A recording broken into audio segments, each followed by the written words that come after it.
میخوام شعر بنویسم تو بگی بخواب، من مال خواب نیستم. شب بخیر، شماره 1 بیداره. Tahammülüm kalmadı bu hayatın kahrına.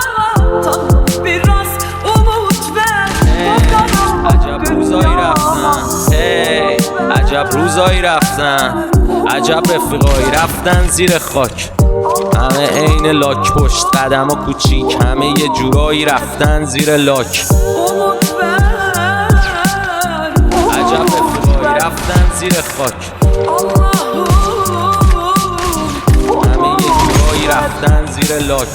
متاسفانه اینو یاد گرفتم نخندم، حتی بعد اینکه فاز گرفتم با یه جوک. تا بلند خندیدم سری محکم دستم و گاز گرفتم. دارم عقده هامو در میارم از دلم، سر تو درد میارم معذرت.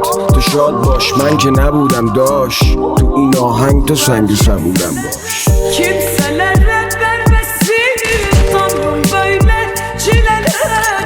İnsan dertli olunca hiç bitmezmiş geceler. Kimselere vermesin Tanrım böyle çileler. İnsan dertli olunca hiç bitmezmiş geceler.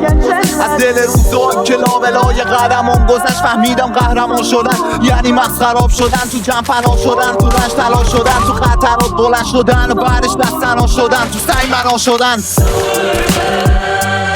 از دل روزا که لابلای قدمم گذشت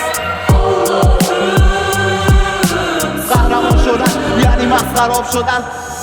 Tahammülüm kalmadı bu hayatın kahrına. Tanrım biraz umut ver bu karanlık dünyama. دیگه به دست صداتو میدم، نه دیگه به هیچ کسی جاتو میدم. من بدترین روزامو با تو دیدم، دیگه ازت ناامیدم. جداییمون تنها داشت دو حالت، واسه من سخت بود ولی واسه تو راحت.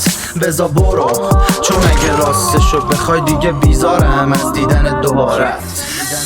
Kimselere vermesin Tanrım böyle çileler. İnsan dertli